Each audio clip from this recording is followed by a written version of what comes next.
la madre y del novio, de la pareja de la niña Emily. Por él no se trataba de quién había cometido el hecho, sino de cómo acreditar la ocurrencia de ese hecho frente a un tribunal. ¿Por qué que a ella la gente quería meterle 30 años junto con el hijo y por qué no se pudo? Nosotros entendíamos que ella tenía que ser condenada como cómplice del proceso. Y eso no pasó. Marlon Martínez, quien se encuentra cumpliendo prisión, condenado a 30 años, nunca ha hablado respecto de la ocurrencia del hecho. Y él no es inocente, él es culpable de haber asesinado a Emily Peguero. La niña, ciertamente, había ido sola desde su casa caminando, entra al callejón donde solamente se accedía a la casa de este señor. Se utilizó una unidad canina, tratar de ubicar el olor de la menor en el lugar donde él dijo que la había lanzado. Entonces, si no aparece cuerpo, no hay condena.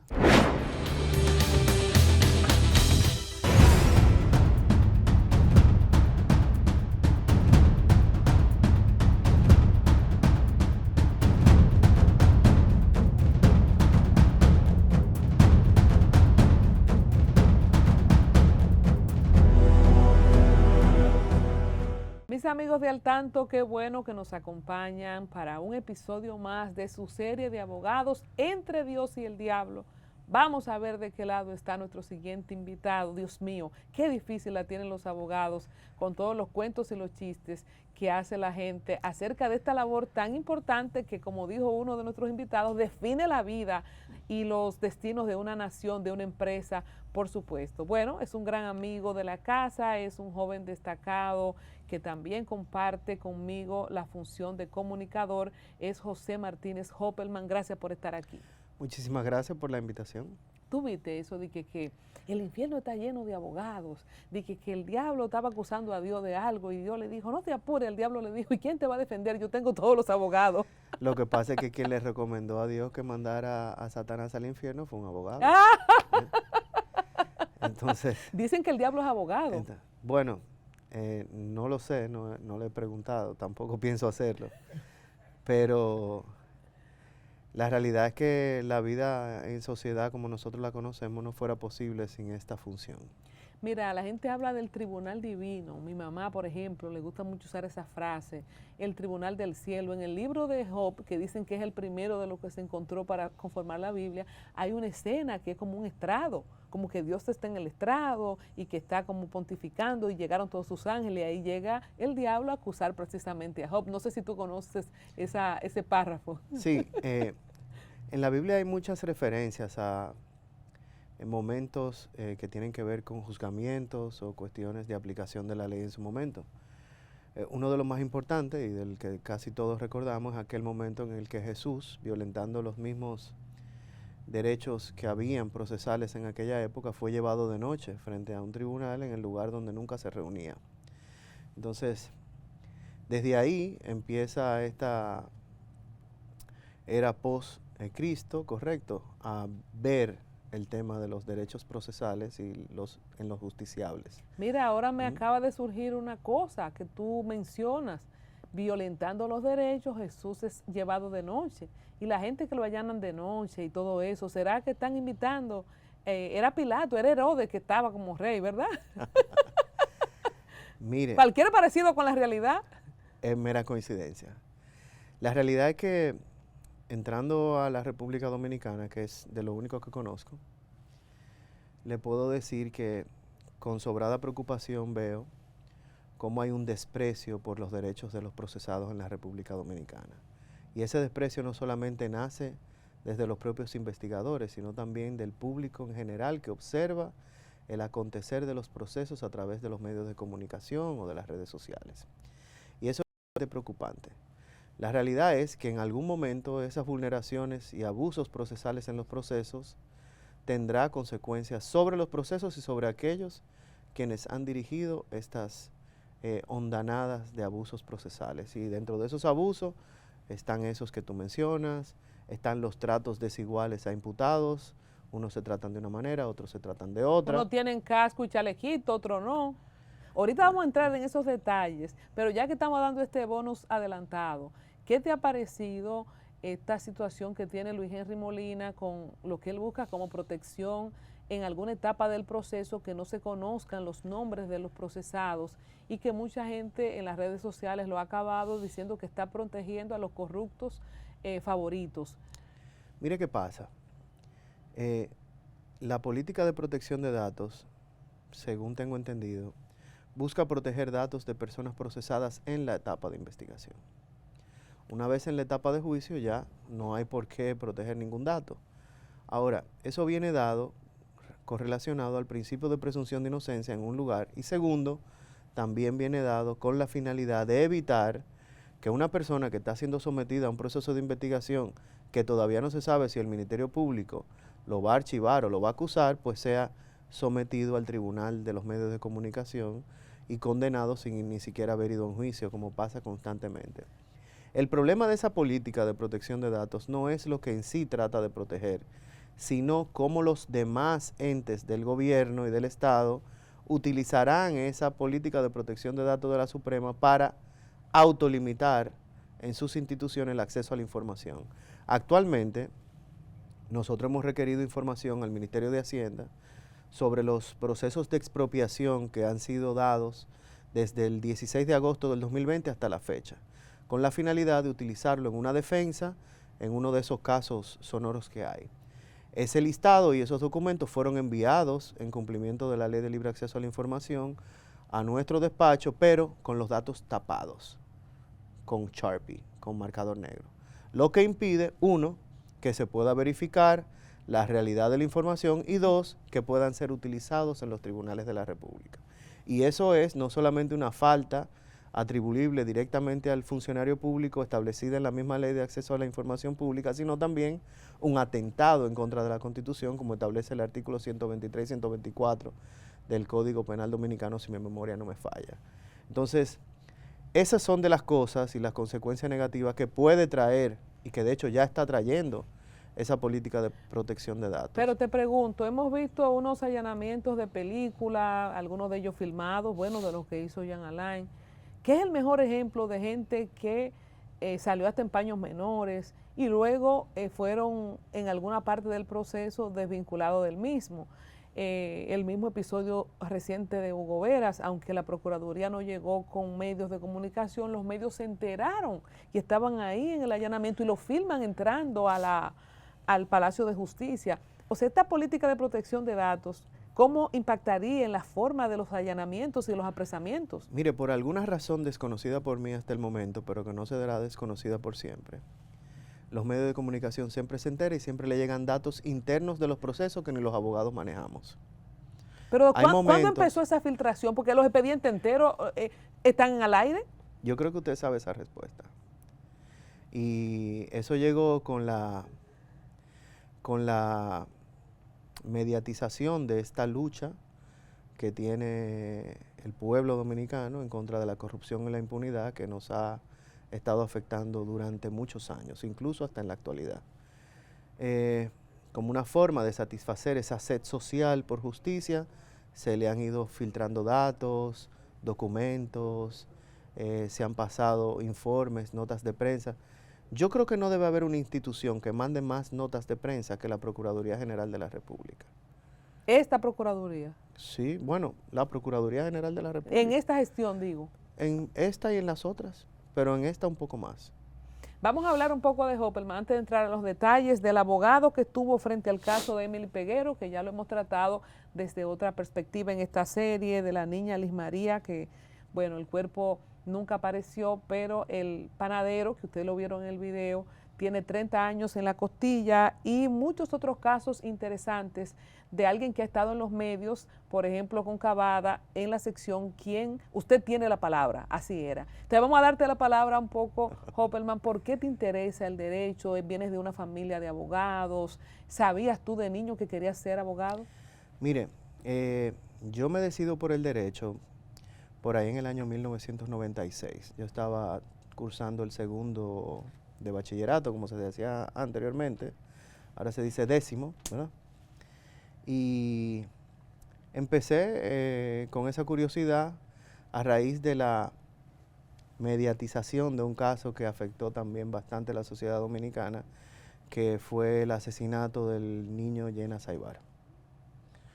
Recuerdo vívidamente aquellas imágenes del juicio dado frente al juez Cano Alfao y que tenía como abogados los imputados a Artañán Pérez Méndez en un momento y del otro lado a Luis Miguel Pereira. Esas imágenes para mí fueron definitorias a qué dedicarme. ¿Conociste a la familia Llena Saibar? He conocido parte de la familia, pero no conocí las víctimas de forma directa. ¿Qué datos impactantes tú, como para decir que fue definitorio, qué cosas te impactaron de ese caso? Recuerdo a la ex defensora del pueblo, Zoila Martínez Guantes, sacando el puñal del río donde lanzaron al niño. Pero bueno, me inscribí en la Pontificia Universidad Católica Madre y Maestra justo al terminar el bachillerato en el año 1998 y me enlisté a trabajar como paralegal en enero de 1999 en una oficina de abogados que antes se llamaba Langa y Abinader. Cuando tú viste ese caso, que te mandaron a la universidad directamente, no recuerdo cuánto duró, no sé si preferiste irte del lado de D'Artagnan o de Luis Miguel, o si te impactó el caso como tal por lo cruento que fue y si te satisfizo la condena. Cuéntame un poco del desarrollo del caso. Lo primero es que el hecho ocurrió en lugares donde nosotros en ese momento frecuentábamos bastante. La mayoría de los cumpleaños del área o las juntaderas de los jovencitos de aquella época se daban en ese lugar. Y voy a omitir su nombre porque ya en esta época no es necesario ni siquiera mencionarlo. Eso impactó. Donde raptaron el niño. Donde raptaron el menor, correcto. Eso impactó la sociedad entera. Nosotros como menores de edad duramos semanas sin salir a la calle. No había redes sociales, todo se sabía a través de los periódicos o a través del noticiero de carácter formal, correcto. Y la mediatización fue brutal. Yo creo que hasta la fecha, incluido el caso de Emily Peguero, no ha habido un caso con mayor cobertura mediática que ese. Y el resultado fue un resultado cónsono con lo que pasó en ese hecho. Hay, como siempre, y como dicen por ahí, siempre aquí hay la cultura del doble expediente, ¿correcto?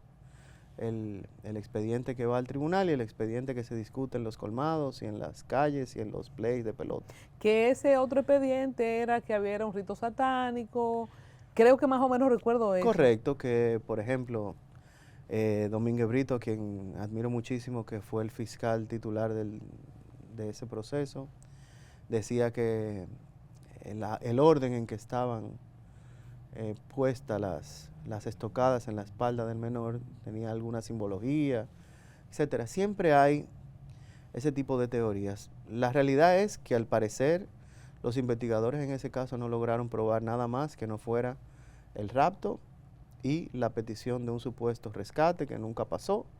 Pero que eran unos muchachos ricos y afamiliados. Hopperman, aquí tenemos que coincidir que dio el espacio a lo fantabuloso, tú sabes, a que la gente inventara, porque dime tú. Pero bueno, desde el punto de vista del niño estudiante, cuando viste la condena, no sé si el juicio fue público. ¿Cómo sí, fue para público, ti? Fue televisado. El final y la condena y todo. Fue televisado tanto el juicio como la apelación. Fueron condenados a 30 y 20 años, creo que uno de ellos ya cumplió su condena y salió, el otro debe estar presto a salir. Eran las penas mayores en ese momento. Hay que quitarse el sombrero en aquel momento frente a una defensa de D'Artagnan Pérez Méndez que argumentaba cierto grado de demencia y cierto grado de no conexión con la realidad, etcétera. Pero se trataba de un crimen confeso. Estas dos personas habían ya declarado que habían cometido el hecho y la forma en que habían cometido el hecho. ¿Te conecta que ese caso del niño Llena Saibar fuera lo que te inspirara para asumir casos como el de Emily? ¿Tú guardas esa conexión? Mire, yo cuando estudié y me gradué de abogado nunca imaginé que podía asumir un caso sin cobrar mis honorarios. Esa visión del derecho y de la vida que me lleva o me llevó en su momento a prestar mis servicios de esa forma honorífica, vienen dados por algunas características de carácter personal y algunos eventos que pasaron en mi vida privada que pude fácilmente conversarlo contigo. Yo sufrí un accidente en el año 2016 que me dejó en silla de ruedas durante unos cuantos meses. Me caí de un barco, me dieron las hélices en las piernas y el mundo se ve muy distinto desde una silla de ruedas. Yo tenía, gracias a Dios, todas las facilidades necesarias para sobrepasar eso, pero mucha gente en este país no tiene esas posibilidades. Y ese evento pues despertó esa chispita por ahí dentro. Y estando ya en esto, en Usted Tiene la Palabra con Roberto Cavada, recuerdo el día, estábamos en la 95.7, en un programa que había al mediodía que se llamaba Esto no tiene nombre. Y ahí me escribieron que había una familia en San Francisco de Macorís que buscaba ayuda para una niña desaparecida. Yo en ese momento, sinceramente te puedo decir, no tenía idea ni de la magnitud, ni de la mediatización, ni de quién se trataba, ni de quién estaban investigados. No tenía ninguna idea sobre eso. Pedí algunos consejos ahí mismo y me fui a San Francisco de Macorís a ver qué querían esas personas. Y estando por ahí, pues me doy cuenta de la magnitud del daño que se había causado en ese proceso. Ya habían pasado un par de días, la comunidad estaba bastante aireada por el tema.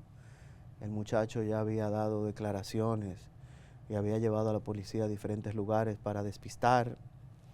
Ya había pasado el video de la madre de él. Ya había pasado el famoso video y se encontraba el Ministerio Público ya formando una comisión para enfrentar ese tema. Y ahí nos incorporamos nosotros para ayudar a esa familia a tratar de encontrar esa menor, que apareció al tercer día de que nosotros entramos allá a San Francisco de Macorís, a acompañar también un abogado muy bueno de la provincia de Hermanas Mirabal, que se llama Noel Medina, que también participó en este caso. Tengo que preguntarte, Hopperman, después de ver el video, que creo que Nuria lo publicó, no sé, ya había redes también, lo publicaron en Facebook, que se hizo viral, de la madre y del novio, de la pareja de la niña Emily, pidiendo, donde sea que esté, como ese video ustedes recuerdan, muy descabellado. Hay un momento en que tú como abogado, con tu agudeza, sospechas directamente de ello. ¿Fue una sorpresa para ti? Le pido a cualquier persona que haya visto a Emily que dé una información a los medios. Para mí, inmediatamente yo me incorporé, no se trataba de quién había cometido el hecho, sino de cómo acreditar la ocurrencia de ese hecho frente a un tribunal. No había dudas de que la menor había salido con ese muchacho de su casa y nunca más había regresado. No había duda del disturbio familiar y de su entorno que había generado el embarazo de esta menor. Y no habían dudas pues de la personalidad de esta señora y su comportamiento en esa pequeña comunidad. O sea, para mí era solamente cuestión de que las pruebas fueran descartando premisas y definiendo la realidad procesal del caso.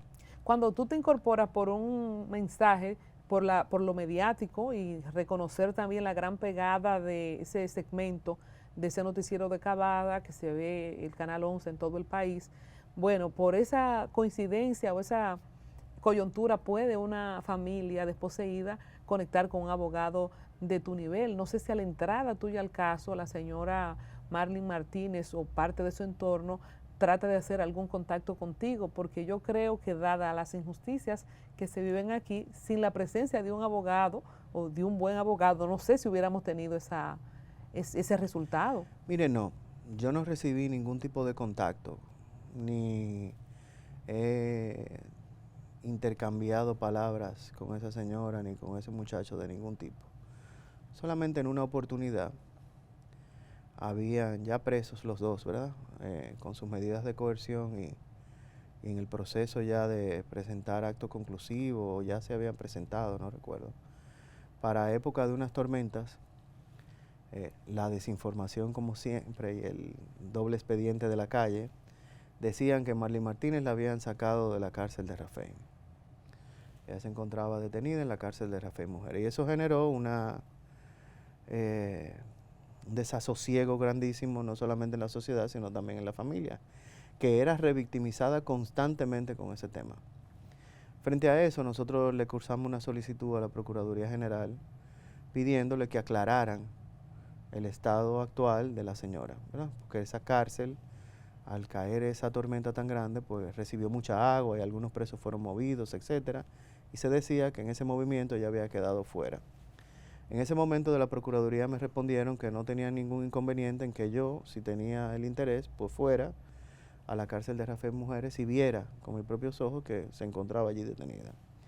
Pues nosotros nos trasladamos a la cárcel de Rafael Mujeres y allí una oficial de BTP embarazada me enseña la celda donde se encontraba retenida la señora Marlene Martínez.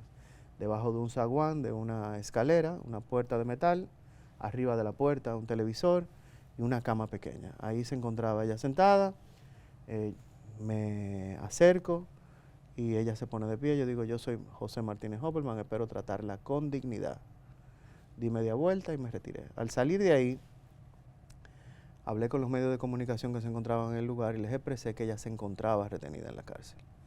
Posteriormente, esa visita mía a esa cárcel y con la finalidad de llevar esa tranquilidad a la familia, pues fue tergiversada maliciosamente por los abogados y por la misma Marlene Martínez, queriendo hacer parecer como que mi visita tenía otra finalidad que no fuera confirmar que ella se encontraba todavía presa en ese lugar. Porque ella era una mujer de alta influencia política, que era del PRD, de la gente de Miguel Vargas, que el pobre se le pegó también ese foul, que si había tráfico de influencia. No sé si cuando tú dices que fue tergiversada, si ella te acusó de haberle ido a pedir dinero o algo así. Ella no llegó a acusarme, pero ella insinuó cosas.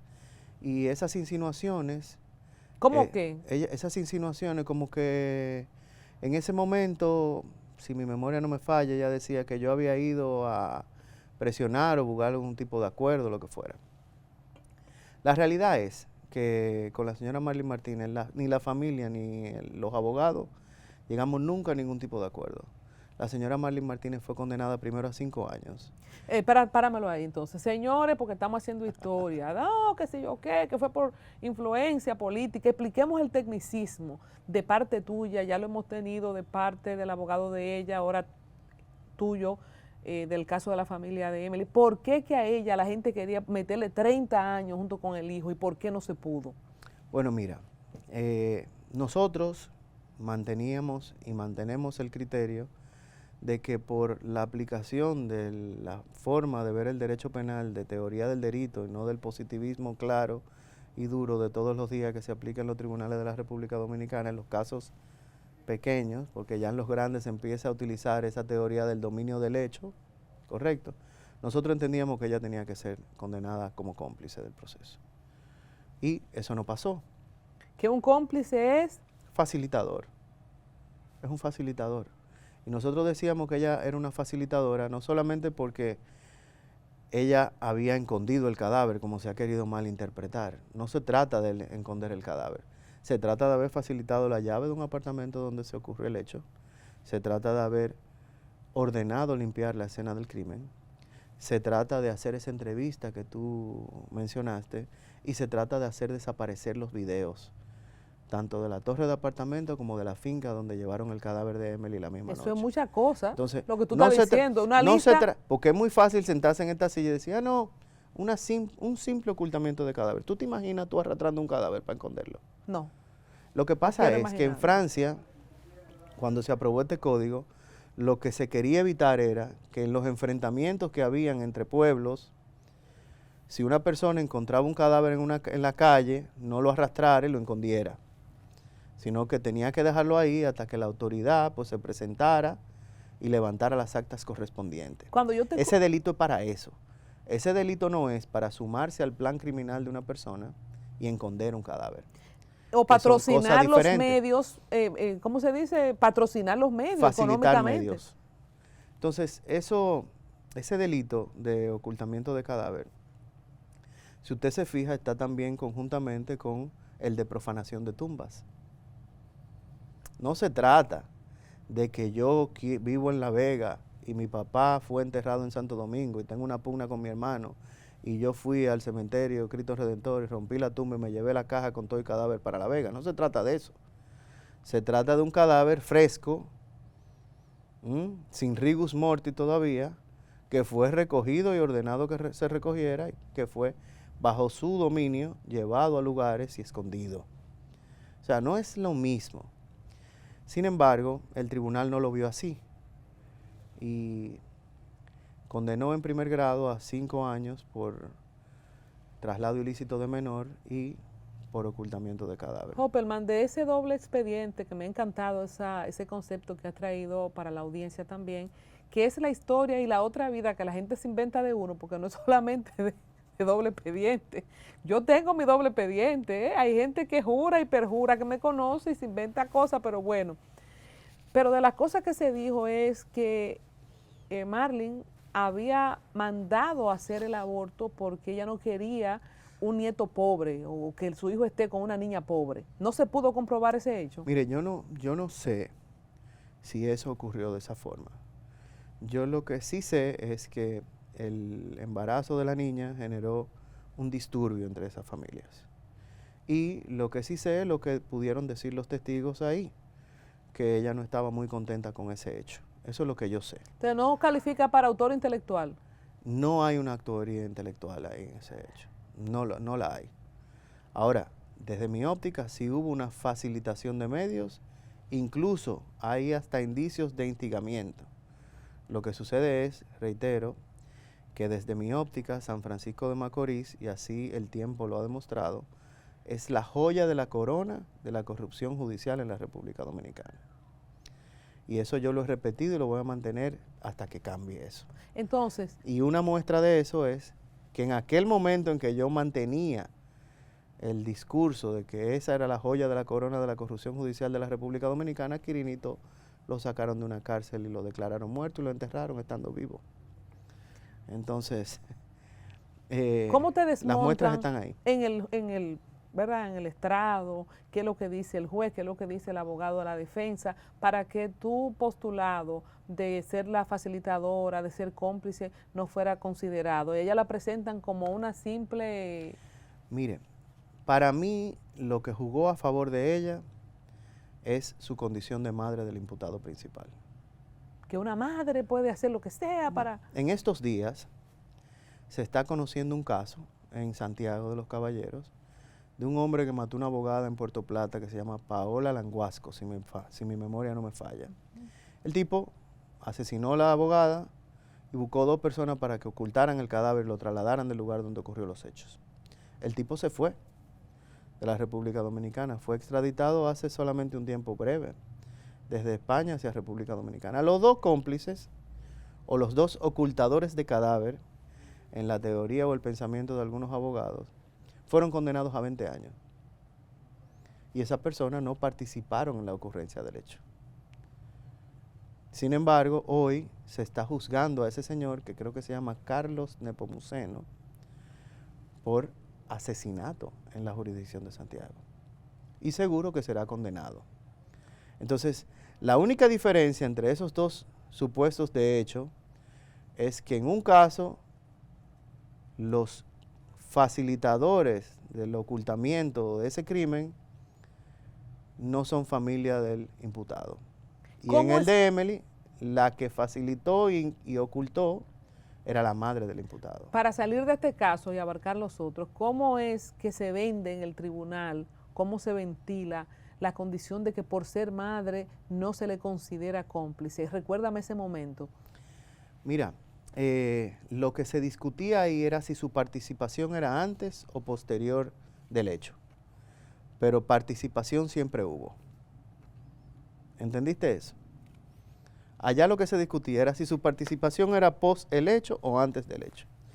Recuerden Pero que... tú mencionas que por ser madre, que ella como que le favoreció. Sí, es que desde mi óptica, en la mentalidad de los jueces, lo que le favorece a ella para una decisión de esa naturaleza es esa condición.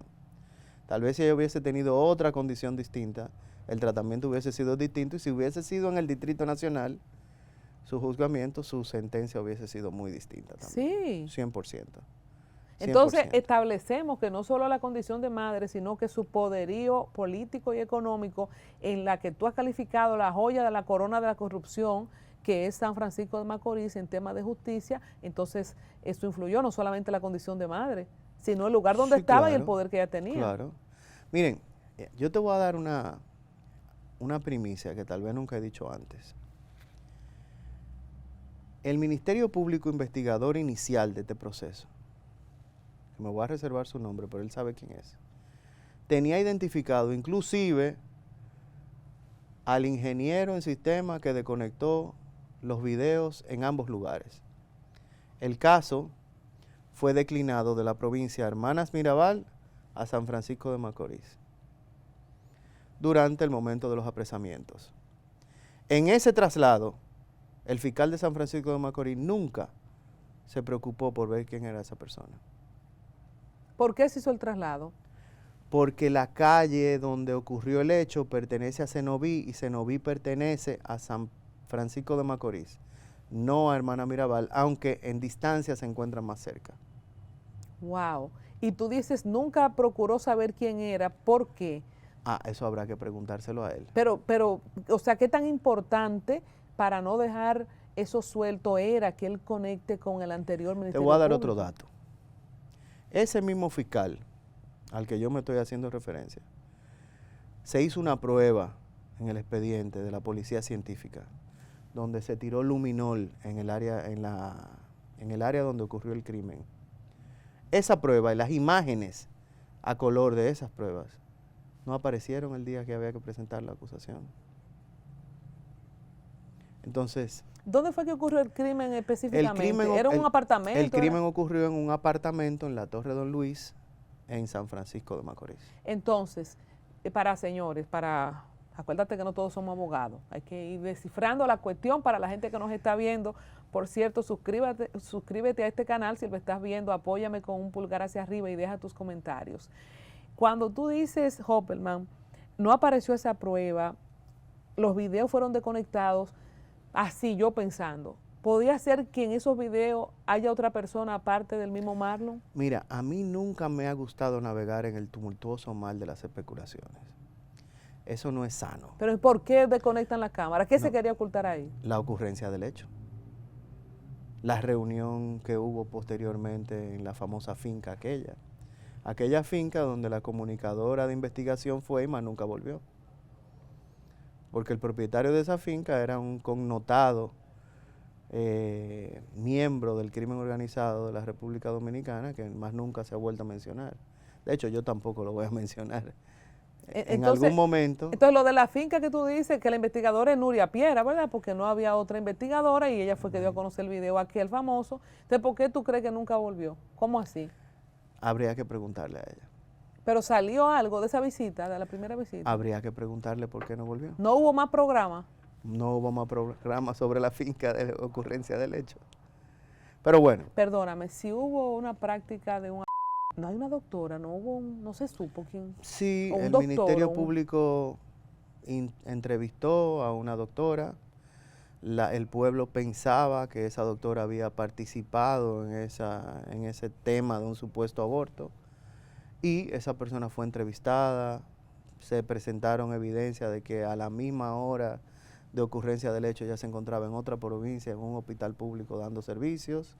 Entonces esa persona simplemente fue descartada y utilizada como testigo del proceso. Se confirmó si la razón de la muerte fue la práctica del aborto, fue por golpe, porque ella dijo que tenía un golpe en la cabeza, pero también pudo haber sido... Pero es que un golpe es cualquier cosa. El cadáver de la niña tenía un hundimiento en la zona occipital posterior derecha inmenso. Cuando te digo inmenso, tal vez del tamaño de una pelota de béisbol. O sea, frente a ese golpe, no hay posibilidad. Ese golpe es incompatible con la vida. Pero pudo haber sido ya trasladando el cadáver, o no se sabe, nunca se determinó. No hay forma de decir que fue trasladando el cadáver, porque cuando las heridas ocurren post-mortem, no dejan los mismos rastros que cuando hay vitalidad en un cuerpo. Es decir, tú agarras la reacción biológica del cuerpo cuando hay vida no es la misma que cuando no hay. Y esa reacción se comprobó que fue en vida, el golpe de ella. Es correcto. Entonces... Pero Dios mío, Hopperman, ¿cómo es posible que, bueno, no quiero ni siquiera Pero hacer eso esa se discutió pregunta. en el juicio y quedó claro. Ahí no hay duda sobre eso. Se discutió que fue, Ahí eso se discutió en el perdió la juicio, vida que por ese golpe. eso se discutió y se rediscutió y volvió y se discutió y eso quedó claro. Y se confirmó que fue por ese golpe. Ambas cosas podían ocasionar la muerte, pero el golpe era totalmente incompatible con la vida. Una vez recibido, la vida terminaba. Ahora, diferente es que tú te practiques un aborto, una teoría con la que yo nunca estuve tan de acuerdo, ni lo estoy en el día de hoy todavía. Puede ser que eso deje secuelas que te causen la muerte. Y el momento de la ocurrencia de eso no es incompatible con la vida inmediatamente.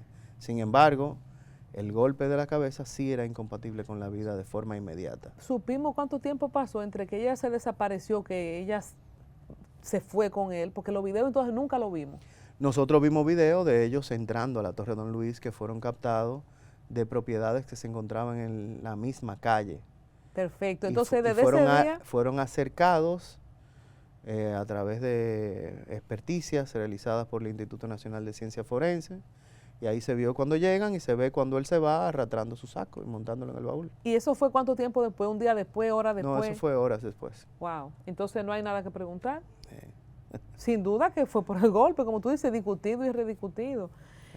No sé si tú manejaste los detalles de en qué condiciones encontraron el cadáver, cuánto sí, claro, tiempo esas pasó. son imágenes que nunca fueron publicadas en los medios de comunicación, creo que no deben ser publicadas nunca.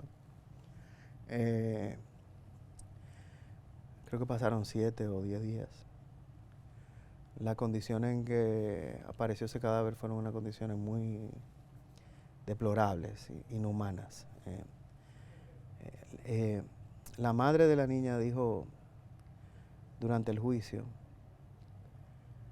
que no solamente le habían robado su hija, ¿verdad?, sino que le habían quitado el derecho de velar su hija, llorarla, enterrarla dignamente. La realidad es que ese es un caso muy emotivo, Colombia, y con un aprendizaje para la sociedad muy grande. Yo creo que la sociedad dominicana debe dejar la doble moral.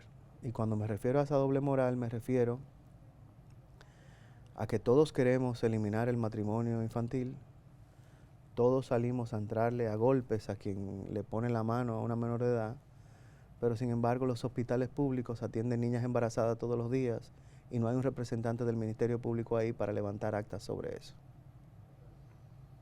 Entonces, una cosa es el derecho a la salud que tiene esa menor de edad y otra cosa es que se investigue la circunstancia en la que esa menor de edad quedó embarazada. Totalmente de acuerdo, y sería muy simple con un representante del Ministerio Público en el lugar. Hopperman, ¿por qué era necesario llevar el cuerpo de ella al tribunal? Ay, no sé si los jueces... ¿Cómo? Recuérdame si cuando encontraron el cuerpo en el saco, en la maleta, hubo algún tipo de traslado al lugar de la autoridad. No. Eso se llevó al INASIF. Y lo vio el Ministerio Público, que lo tenía sí, que claro, ver. y lo reconocieron algunos de los familiares también. Eso es parte de todo lo que se dijo en el momento. Tú dices, entre lo de Jenna Jaibar y este caso, son los casos más que estremecieron a la sociedad. Y uno es un tema de unos primos, y otro es el novio, el marido, el amante. Y uno se pregunta, ¿qué pudo haber pasado? ¿Qué escena tan diabólica, tan infernal pudo haber pasado para que un novio a una niña indefensa le provocara un golpe de esa naturaleza? Mire, eso es algo que nunca sabremos a ciencia cierta. Primero porque uno de los participantes de esa reunión ya no está, que es Emily. Y segundo, el asesino, que es Marlon Martínez, quien se encuentra cumpliendo prisión, condenado a 30 años, nunca ha hablado respecto de la ocurrencia del hecho. En las oportunidades en que la justicia le dio el chance de hablar para ejercer su defensa material, nunca lo hizo. Sin embargo, eso no significa que por ese hecho pues sea considerado culpable en el momento en que él decidió usar su derecho de no declarar. Pero las pruebas y el proceso, con las reglas que establece la Constitución de la República, pues destruyeron su presunción de inocencia. Y él no es inocente, él es culpable de haber asesinado a Emely Peguero. ¿Nunca se supo con qué objeto fue el golpe? No, no se determinó, pero Bueno, con un objeto contundente.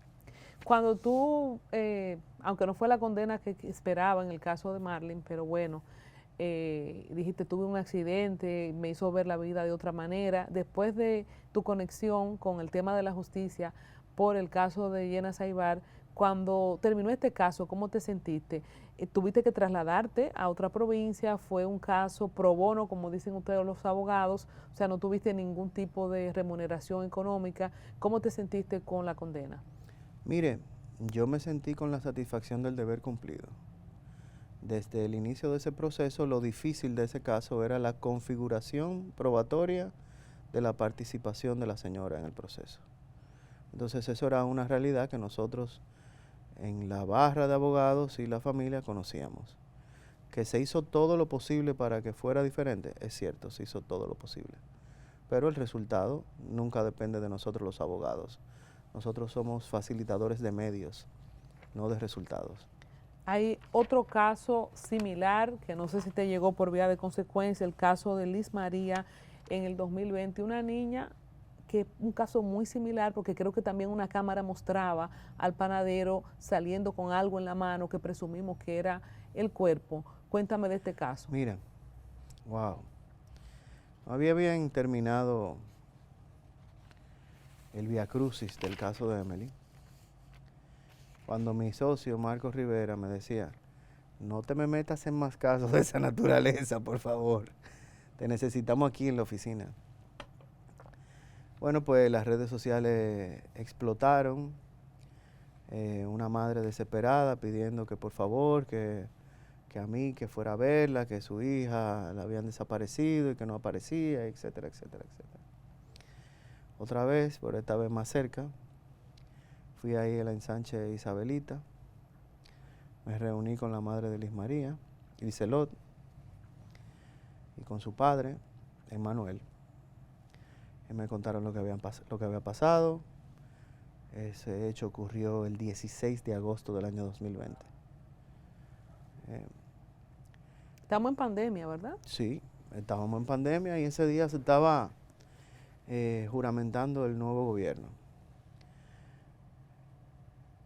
Yo me incorporo creo que el día 20, ya preso este señor, que lo apresaron ese día o al otro día. Nunca apareció el cadáver, nunca apareció una sola gota de sangre. Sin embargo, las imágenes que se lograron recuperar del proceso, pues mostraban que la niña ciertamente había ido sola desde su casa caminando. Creo que tenía 9 años o 10, 9. Sola caminando, entra al callejón donde solamente se accedía a la casa de este señor. Nunca salió de allí, solamente salió él con un motor y un canasto y algo pesado dentro de ese canasto. Posteriormente, con las pesquisas que hizo la policía, pues esta persona declaró que había lanzado el cadáver en la autopista Las Américas. En el mar. En el mar. En esa época habían tormentas y eso. Se hizo una búsqueda submarina del cadáver, no dio frutos. Y se utilizó una unidad canina para tratar de ubicar el olor de la menor en el lugar donde él dijo que la había lanzado, para descartar que él estuviese mintiendo sobre el lugar donde había lanzado el cadáver. Una teoría que se puso de moda a raíz del caso de Emely. La gente, algunos medios de comunicación informaban que si el cadáver no aparecía, no había crimen, no había condena, Y esa desinformación pues llegó a oídos de la gente y hubieron personas, y creo que pudimos identificar nosotros 2 o 3 procesos parecidos donde se trató de esconder el cadáver para evitar que la justicia llegara hasta los actores. Pues se encontró el olor de la menor en el lugar y una perra de la unidad canina de los bomberos logró identificar el olor de la menor ahí.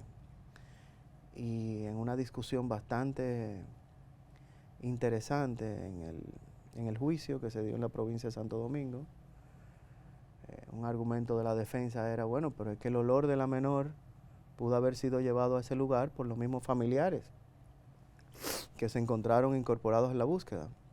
Y el señor que manejaba a la perra pues pudo responder diciendo, a pregunta nuestra, claro, que el trayecto que hizo ese animal fue un trayecto directo desde la orilla de la calle hasta la orilla del mar.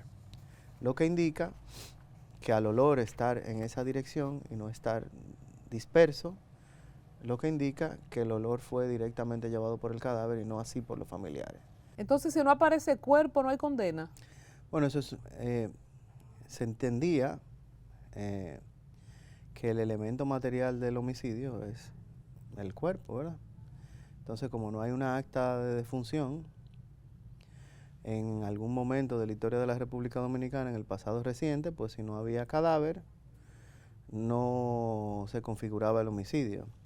Eso ha ido variando porque hay otros elementos de prueba que pueden concatenar y suplir el hecho de que exista o no exista una acta de defunción, como en el caso del panadero. Pero facilitó que el panadero diga y haya confesado el crimen. Por ejemplo, si él dice que es inocente, era difícil Mire, condenarlo. es que él confesó el crimen en la policía y negó haber dado esas declaraciones posteriormente. O sea, su condena no viene por su admisión de los hechos, sino por la correlación de la prueba que llevaron a eso. O sea, que después dijo que fue a la mala que le sacaron esa verdad. Eso es correcto.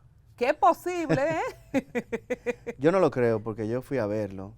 Y no tenía golpe. Fue a verlo también un representante del Defensor del Pueblo en su momento. Y nada de eso es cierto. Él fue salvado por la Policía Nacional porque la comunidad lo quería linchar. Y en ese momento en que fue recuperado por la policía y apresado, pues estaba siendo agredido por la comunidad. Y eso quedó probado en el tribunal y pues la declaración de 3 menores de edad que fueron entrevistados a través de los procesos que establece la ley, pues esos menores de edad declararon que él había prometido que le regalaría un teléfono, que él tocaba a la niña, etcétera, etcétera, etcétera. ¿No se determinó que él tenía alguna situación de salud mental? No. Bueno, tenemos que pasar, señor, a otros casos porque me queda todo el tema civil también, muchas cosas, el desalojo de Coca-Cola, pero saliendo de esos casos penosos, el tema de la muerte de los pastores de San Cristóbal, también de Villa Altagracia, te tocó, no sé cómo te llega este caso y si también, en una palabra dominicana, te han cogido de curricán cada vez que una gente tiene un problema. Este es el abogado que defiende a la gente que no tiene dinero. No, pero ese no fue pro bono. Sí, nosotros ayudamos a los padres de Elisa Muñoz, que fue víctima de un retén de la policía y una ráfaga de disparos de más de 7 armas distintas. Acabó con la vida de ella y de su esposo. ¿Se volvieron locos disparando? Recién casados. Aparentemente ellos perseguían un vehículo con características similares y a este que venía transitando en la autopista Duarte, dirección norte-sur, pues la embestieron a tiros en contra de ellos. ¿Quién te buscó para ese caso? Marino Muñoz y la madre de la señora Elisa. A raíz de los casos que manejaste con la niña Liz, la niña Emily, ¿te llaman para casos similares?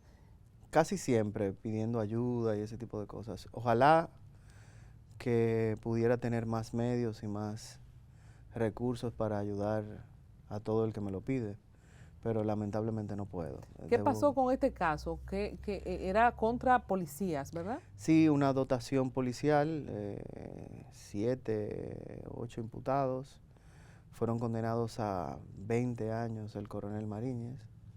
Es un caso que se encuentra en apelación ante la Corte de Apelación de la provincia de San Cristóbal. ¿Es difícil condenar policías? Es muy difícil porque, como ustedes sabrán, el Ministerio Público que dirige la investigación penal se apoya de miembros de la Policía Nacional para investigar. Entonces, ¿cuál tú crees que fue la clave para conseguir esta condena? ¿Tu buena defensa, lo parte de lo mediático? ¿Cómo se consiguió? yo creo que el problema estuvo en la forma en la que la defensa abordó la situación. La defensa entendía que como habían mandado por el radio alguna información de que venía un vehículo con gente armada, con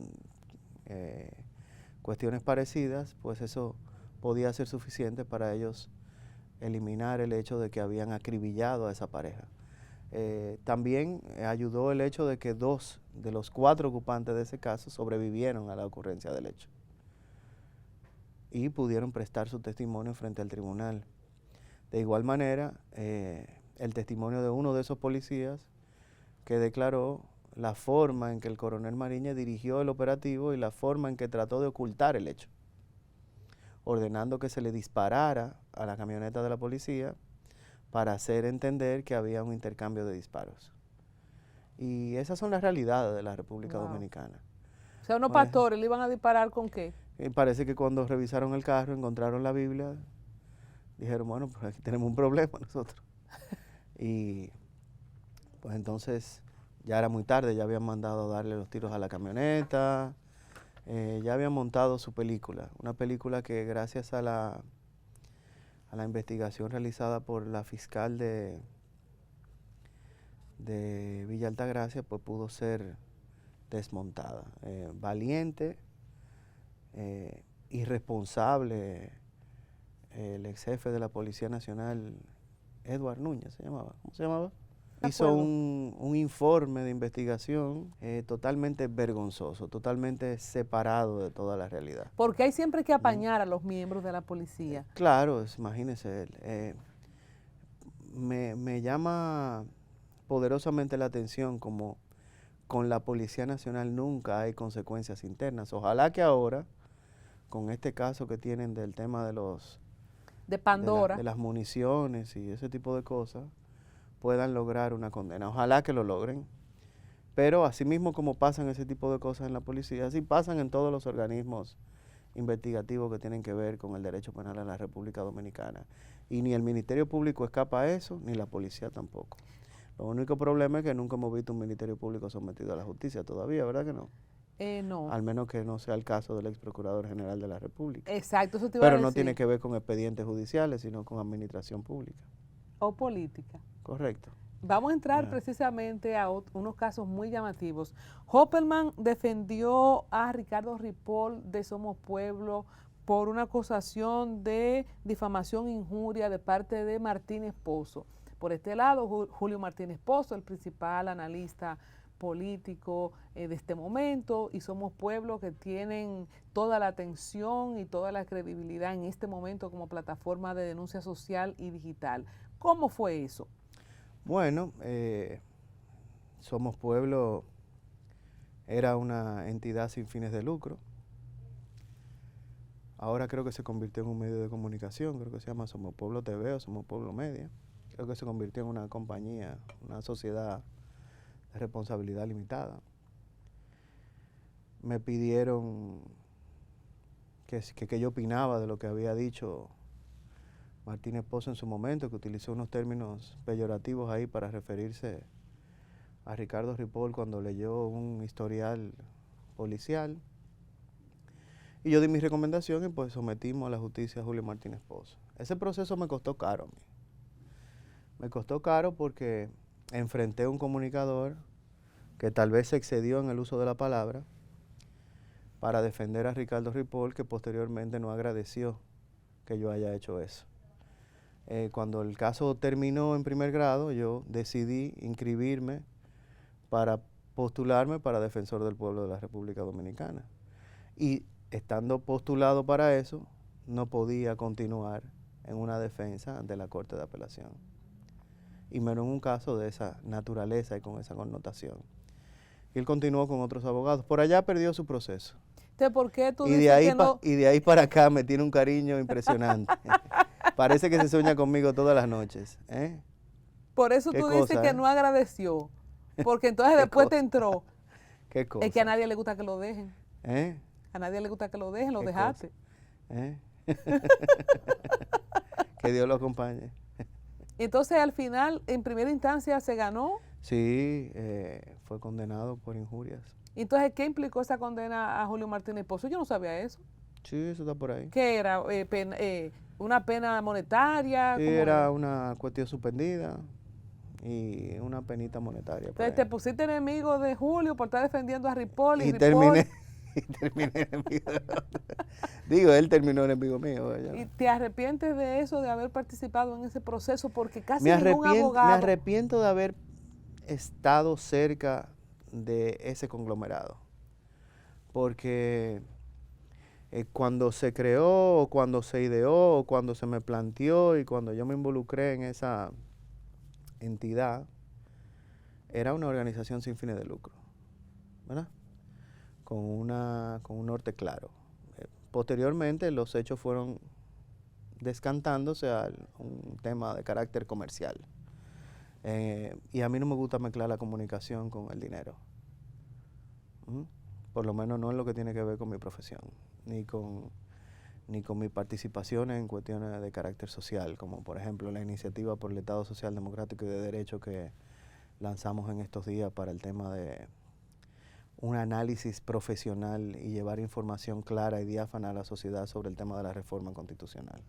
Bueno, Somos Pueblo se mantienen tajantes al tema de publicidad. De hecho, le tiran a todo el que recibe publicidad estatal, o sea que ellos mantienen esa postura. Me imagino que tuvieron que organizarse como medio para el tema de YouTube, porque tienen ya una cabina y todo eso. No tengo idea. O sea, la cosa es que no terminaron bien. Aparentemente no. Pero ¿y qué te tiraban de qué, Hopperman, cuando tú decidiste? Imagínate,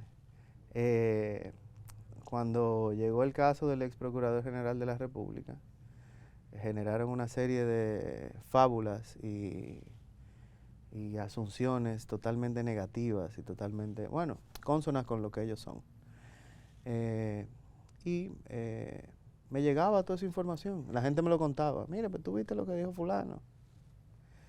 Lamentablemente no los veo tanto. El odio de Jean Alain, porque por alguna razón concitó una animadversión en distintos sectores, ¿te afectó como abogado de su hermana, aunque no estás directamente defendiéndolo a él, pero defiendes en el caso Medusa, ¿cómo se llama? A otro imputado, A otro se llama imputado. Miguel José Moya. Entonces, ¿cómo esto te ha afectado a un grupo muy odiado por varias personas como Somos Pueblo y otros amigos?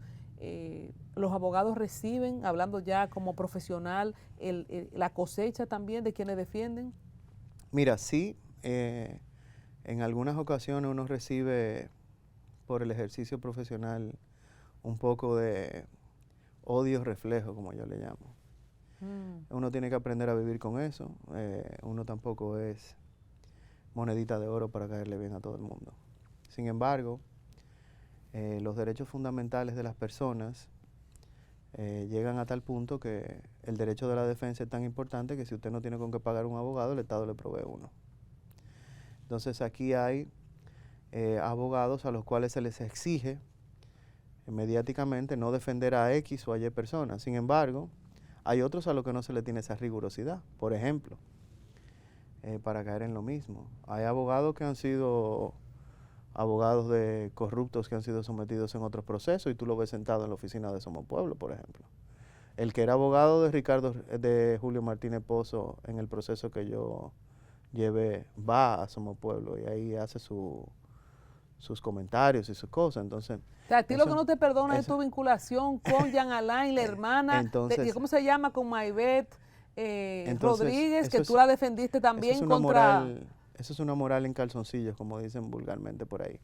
Sí, Maybeth Rodríguez, una amiga a quien en un momento defendí ante los tribunales de la República por unas afirmaciones difamatorias que realizó Marino Zapete, quien también me tiene un cariño muy especial.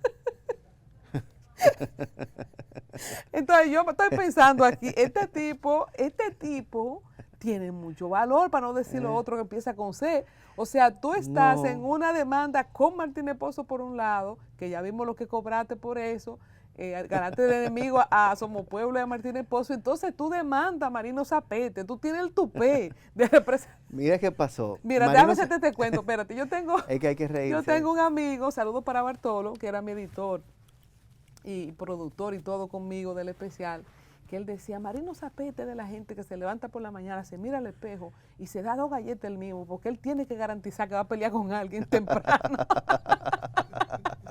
O sea, solo a ti se te ocurre. Cuéntame cómo te fue con Mira, eso. Marino Zapete hizo su trabajo político y agarró y dijo de todo de Mayber Rodríguez. Dijo lo que era y lo que no era. Le puso el ITEVIS, como llamamos nosotros. Y la acusó de haber recibido miles de millones de pesos de obras públicas.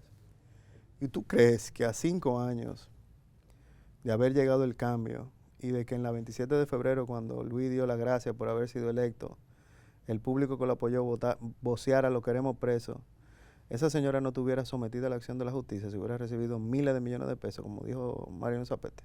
Yo tengo una duda, La realidad es que eso no era verdad. ¿tú diste trabajo comunicacional o trabajo político? Porque Trabajo político. Pero Marino Zapete no es político. Pero es que esa denuncia que él hizo de Mayber Rodríguez fue un trabajo político, porque eso no era cierto. Y no era tan cierto que a esta fecha, 5 años después, el Ministerio Público Independiente no ha logrado encontrar medio pincho en contra de esa señora. Había que arrastrarla por ser hermana de... No lo sé, pero había que generar el morbo para que la gente siguiera indignada. Y está bien, eso es parte de las pugnas políticas, pero usted no puede llevar la pugna política al punto de destruirle la vida a alguien. Mira, Hopperman, en algún momento, y de hecho ya se ha bajado un poco, perdón, un poco el tema, pero en ese momento todo el que quería hacer caer bien y hasta generar view, que ahora se llama view, pero antes era atención, audiencia, si tú le caías en contra a Jean Alain, a esas caras de Danilo puntualmente, tú estabas nítido. Y entonces todo el que estuviera con esa gente, a favor de esa gente, caía mal o estaba mal. ¿Qué tanto te ha costado a ti como figura pública, tu participación en los medios de comunicación, como abogado, quizá no ser defensor del pueblo, tu vinculación con la familia de Jean Alain? Mira, para mí, para José Martínez Hopperman, el hecho de haber defendido los intereses de Mayber Rodríguez o de representar a Jean Alain Rodríguez en una apelación de una medida de coerción después que fue sometido a la acción de la justicia, en nada tienen eso de vergonzoso. Y esa es la función que yo como abogado pienso ejercer. Y los derechos, como siempre digo y repito hoy, no tienen nombres, no tienen partidos políticos. ¿Pero tú reconoces que te afectó de alguna manera? Alguien pudiera entender que sí, yo entiendo que no. Eso es parte de la dinámica diaria de los abogados. O sea, ¿a ti no te falta trabajo por haber defendido No, para a esa nada. gente? Para nada. Para nada. Mira, una de las cosas que en una entrevista que vi de Artañán Pérez Méndez, que a él lo culpaban, que cómo él defendió a los asesinos del niño Llena Saibar. Yo no sé si te has planteado, si no en el caso de Jean Alain, del caso Medusa, si tú te has planteado alguna cosa que tú dices, yo eso no lo defendería. Tú dices, los derechos son para todo el mundo, pero hay, y Artañán, que creo que lo voy a coger para subirlo en mis redes eso, él explicaba por qué sí, porque él no se sentía mal de defenderlos. No sé si era a Mario Redondo o a Molinea, sí. ¿Cuál de los dos él defendía? Él defendía a Mario Redondo. Pero mira qué pasa. Independientemente de si una persona es culpable o no, el Estado Dominicano y todos los estados que han suscrito la Declaración Universal de los Derechos Humanos tienen que proveerle defensa justa y digna y al mismo nivel de la acusación que han recibido. Es decir, en una declaración que hay de la OEA, hay que garantizarle al abogado que sus causas no sean mezcladas con las causas de sus clientes. Que mi cliente haya hecho o deshecho no tiene que ver en nada con lo que hago yo como ciudadano. Yo ejerzo una función social y profesional a través de la cual yo utilizo los medios para defender la causa de una persona. Pero, por ejemplo, hay una cosa... Eso no quiere decir ni que yo estoy de acuerdo, ni que yo no estoy de acuerdo. Mira, yo siempre decía, yo no llevo casos donde hayan menores de edad involucrados en violaciones, por ejemplo. Sin embargo, esa regla tuvo una excepción. Y a mí se me presentó un caso de un menor de Santiago, que el padre había sido acusado. Y antes de yo desecharlo, hice algunas averiguaciones periciales y hicimos una junta médica y determinamos algunas cosas. Y después de haber determinado eso, yo decidí asumirlo, rompiendo mi propia regla. Y ese señor, lo primero que yo le dije es que usted no va a pedir ninguna variación de medida de coerción hasta que usted no sea declarado absuelto en el juicio. Y me dijo que sí. No buscaba libertad, él buscaba absolución. Y ese señor fue absuelto por un tribunal de Santiago. Y está libre, reunido con su familia, por una acusación que no era cierta, porque la sociedad tiene que aprender a deslindar entre lo que es una acusación y lo que es una condena. Que a usted lo acusen de algo no quiere decir que usted sea culpable. A Jesucristo lo llevaron al juicio acusándolo de muchísimas cosas y no era culpable. Y fue condenado y crucificado. Y hoy, 2000 años después, nosotros sabemos que eso fue injusto. ¿Tú defenderías a un narcotraficante? Sí. O sea, la única regla era esa, la de los menores. Sí, correcto. Hablando de menores, David Ortiz tuvo un caso con una situación de manutención. Eso fue como en el Cuéntame. año 2007. Yo fui el abogado de David en ese caso. Se hizo un revuelo grandísimo, ¿eh? Creo que también la señora Nuria Piera hizo un reportaje de eso. Y era un escándalo. Se pedían cientos de miles de pesos de manutención. En aquella época eso no era común. Y llevamos ese proceso. Y recuerdo una entrevista en la Z101 para la historia, ¿eh? Y llego ahí, me siento. Yo pesaba como 125 libras en esa época. Sí. Me siento ahí y dice, bueno, pero aquí está el abogado de David Ortiz. Y me presenta Julio Martínez Pozo y dice, ahí está el abogadito de David Ortiz. El pequeñito. Fue por eso que tú fuiste el abogado de... Fue para cobrarte esa, de Somos Pueblo. No. En mi corazón no existe eso. Y don Álvaro Albelo, que Dios lo tenga en su gloria, le dijo, no, espérate. Yo he visto a ese muchacho varias veces ya.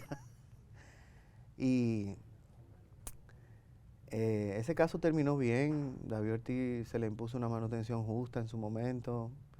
Proveyó casa y alimentación a su hija y eso salió muy bien.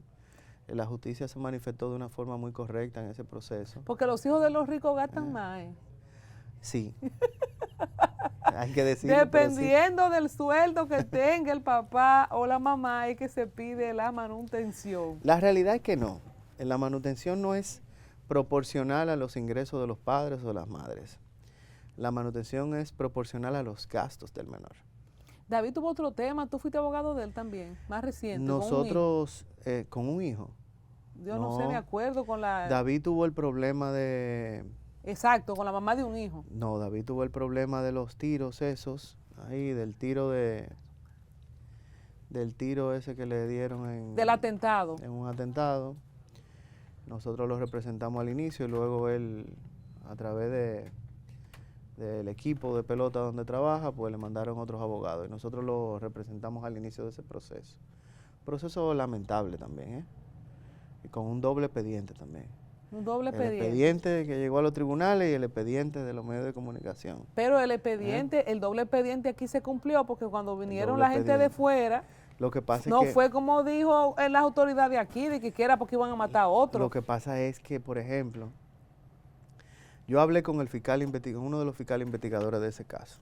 Me dice, Opperman, pero es que ese investigador que vino ni siquiera habló con nadie aquí. Él no se reunió ni con el investigador, ni con los testigos, ni con la persona que estaba en el lugar del hecho. No fue a las cárceles a hablar con los presos. No habló con nadie. ¿Y cómo fue que investigó? No lo sé. Pero investigó. ¿No dio al traste esto con la captura pero de eso nunca César el abusador? Nunca lo sabremos si fue una cosa u otra. Ojalá que algún día podremos determinarlo con ciencia cierta. Entonces, ¿tú no crees en Eso el, sería. ¿cómo se llama? El sheriff. Que, Yo no creo ni en una cosa ni en la otra, porque no me parece que haya algo tan determinante como para yo decantarme por una teoría ni por la otra. y al final creo que perdió la vida o le quitaron la vida a una de las personas que supuestamente era el intelectual. Uno de los Está que fue raro. imputados Está raro, Hopper, en ese terminó caso. muerto, sí. Yo vi eso, Muy raro. lamentable. Hay un caso también que sonó mucho, pero después se calmó, que fue lo de Evelio, nuestro querido amigo Evelio y Tuesca. Tú eres el abogado de Tuesca para un tema de violencia De género. de género. Sí. Tú le entras ahí, porque Evelio también, una persona de los medios, ¿sabes que a veces hay abogados como que se cuidan, ¿no? Con Martínez Pozo no, con Marino Zapete no. Lo que pasa es que a la hora de que uno ejerza el derecho mirando los nombres, deja de ser objetivo. Entonces yo estoy buscando la autopreservación en vez de buscar la materialización del derecho de mi cliente. Imagínese usted que alguien venga donde mí y yo le diga, no, pero no puede. Yo te puedo decir que no si conozco a la persona y es mi amigo. O tengo algún conflicto de interés. Ahora, yo no te puedo decir que no porque una persona se llama X, Y o Z. Porque tú le tengas miedo porque sea mediático. Es que ya en esta época eso de miedo como que no existe. O sea, uno puede tener algún tipo de cuidado a la hora de tratar con algún tipo de persona, pero miedo. ¿Cuál fue el caso?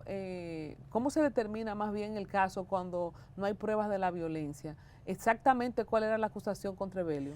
Mire, a Evelio se le acusaban, entre otras cosas, de utilizar un contrato de representación artística para manipular y controlar a quien era su pareja. ¿Y cómo se determina eso en que un tribunal, más o menos? Lo que sucede es que la cultura dominicana entiende que la violencia solamente es cuando usted agarra a una mujer y le entra a golpes. Pero tú te imaginas lo que es tú estar casada con una persona y que esa persona te diga, esos pantalones negros no me gustan. Tienes que ponerte una minifalda. Porque está en el contrato de... ¿Y dónde está la autodeterminación? ¿Dónde está el derecho fundamental de esa persona? Autodeterminarse como entienda. Entonces eso, aunado a otros elementos, dieron traste a una querella penal por abuso psicológico en contra de esta señora. Y eso fue determinado por unas pericias realizadas por la Unidad de Atención de Violencia de Género de la Procuraduría. ¿Y se llegó a una conciliación? ¿No fueron a...? Después de unos cuantos meses se logró una conciliación. ¿Hay algún tipo de precedente con esto? Quizá, no sé si te ha llegado, de algunas mujeres que después que vieron, de hecho yo misma cuando vi el caso, yo dije, oh mira, no lo había pensado. O sea, hay mujeres que podrían animarse ahora porque a veces las mujeres creen que la pueden tildar de loca, que se lo inventó. ¿Tú crees que generó algún tipo de conciencia? Mire, sí, eso va abriendo las puertas. Yo creo que la función de nosotros los abogados es ir abriendo los caminos para que se materialicen los derechos aunque no sea común. Ahora se habla de otro tipo de violencia, como violencia económica, ¿no? Que es aquella mujer que se queda al lado de su maltratador porque depende económicamente de él, o el hombre que a sabiendas de que la mujer no trabaja o no tiene medios para sustentarse, pues le quita los medios para sustentarse solamente con la intención de controlarla, manipularla o doblegarla en la voluntad. Y en estos días se habló de violencia política, pero no vamos a entrar ahí, ¿eh? No vamos a entrar ahí. Hay un caso conocidísimo y que fue viral de un cubano que le dio una galleta a un amén. Ah, sí. Ese caso yo lo conozco como el caso de la tentativa de galleta. Tentativa. Sí, porque yo tengo que reírme. Este muchacho, que es un inmigrante residente legal en la República Dominicana, era el embajador de una marca de relojería y joyas muy importante, francesa, ¿verdad? Y ahí lo conocí yo. Y pues me contacta cuando se le presentó ese problema. ¿Qué pasó ahí? El país entero vio unas imágenes y de acuerdo a esas imágenes hizo un juicio. Y ese juicio era incorrecto. ¿Por qué era incorrecto? Porque lo que todo el mundo veía ahí era una mano levantada haciendo swing a un oficial de la AMET. Y todo el mundo decía, ¿qué galleta? Sin embargo, las pruebas periciales que fueron realizadas, ese policía no tenía ni un rasguño en la cara. O sea, la galleta nunca se efectuó. No le llegó a pegar. Es una tentativa de galleta. Correcto. Yo no sabía, hasta yo creí que sí, que le dio su galleta a la MEI. Ya ves. Entonces, una sola prueba no determina la ocurrencia de un hecho. Entonces el muchacho lo condenaron. ¿Cómo afecta y si siempre fue así? Por ultraje a la autoridad, no por golpes a la autoridad. Pero tú decías al inicio del programa de lo mediático del caso Llenas, para ir de principio a fin, porque esto del cubano fue el otro día. Sí. ¿Cómo la presión mediática social, la opinión colectiva a partir de lo que sale en los medios, según tu punto de vista, influye en el proceso, desde el punto de vista del juez y los mismos abogados que participan? Mira, cuando ocurrió ese hecho, yo le dije, llamé por teléfono a un amigo que estaba en el Intran, ¿verdad? Le dije, mira, pero me parece que es un abuso apresar a una persona por un hecho de esa naturaleza. Vamos a ponerlo a pedir disculpas, vamos a mandar un mensaje positivo a la sociedad y no, tiene que ir preso. Después resultó que los presos eran otros. Pero al final de cuentas se cometió un abuso con ese ciudadano y te voy a explicar por qué rápidamente. Los medios de comunicación lo identificaron inmediatamente como un agresor de la autoridad, sin haber verificado si realmente ese golpe que se ve en el video había sido dado. Y esta persona fue enviada a la cárcel. Enviada a la cárcel con una medida de coerción por unos delitos. Por una tentativa de galleta. Por una tentativa de galleta. Que no se olvide. Que no se olvide nunca. Y la Corte de Apelación lo puso en libertad pura y simple. Sin embargo, allá abajo en Ciudad Nueva, esa presión mediática en esos jueces que conocen esas audiencias de medida de coerción, que siempre andan tratando de escalar a tribunales superiores y de cierta forma ahora que tú lo mencionas, de lomos caídos frente al Ministerio Público. Ahora que tú lo mencionas, de lomos caídos y que quieren, el profesor Duarte Canaán presentó el libro aquí, Los Jueces del Miedo. ¿Tú conoces esos jueces del miedo? Tú decías ahorita que San Francisco de Macorís es una cuna de corrupción. En boca de abogados, porque el público común y llano, y yo cité a Artañán también el otro día en un cuento que hacía en Punto Final, que depende de cuánto dinero tú le des al juez, decía él, para que dejaran a alguien en libertad. O sea, de parte tuya como abogado, nosotros que podemos confirmar esas leyendas urbanas, o sea, los jueces Sí, de verdad claro, tienen miedo. pero hay jueces que todavía mantienen su valor, porque a mí no me gusta hacer la crítica sin resaltar lo correcto. Hay más jueces con valor que jueces del miedo. Y eso es una realidad. Y esos jueces que no tienen miedo son los que nosotros tenemos que aplaudir. Miedo a la comunicación también, no solo miedo... miedo a los actores del sistema. Aquí hay jueces que saben que en una solicitud de interceptación telefónica de una organización criminal le meten un número de teléfono de un juez. Y ahí sale una orden y están escuchando a un juez. Los organismos de investigación. Wow. Entonces, eso que lo denunció la propia magistrada Miriam Germán cuando todavía era jueza en su momento. Entonces, todavía eso pasa al día de hoy. Entonces, hay que ser cuidadoso con eso. O sea, yo creo que hay muchos actores del sistema que son buenos, hay otros que no tanto. Y todavía hay mucha tarea pendiente con el tema de la independencia judicial. Entonces, Hopperman, cuando tú preparas una defensa o cuando acusas, no solamente tienes que hacer tu trabajo, sino saber, como decías ahorita, que los resultados no están ni siquiera sujetos a que si la persona que tú defiendes es inocente, si tú haces bien tu trabajo, porque dependiendo de la presión que tenga el juez, también va el resultado. Mira, hay un caso que nosotros estamos llevando ahora de una persona que fue acusado de violación en un gimnasio y la víctima no tiene ni un rasguño, ni un desgarro, ni un golpe, ni un aruñón, ni un jalón de pelo. No vio armas, no se sintió amenazada, no hay ninguna comunicación de forma amenazante o agresiva o no hay ningún tipo de sujeción. La persona fue condenada a 12 años. Por un acto sexual voluntario. Que una de las partes entiende que no lo fue.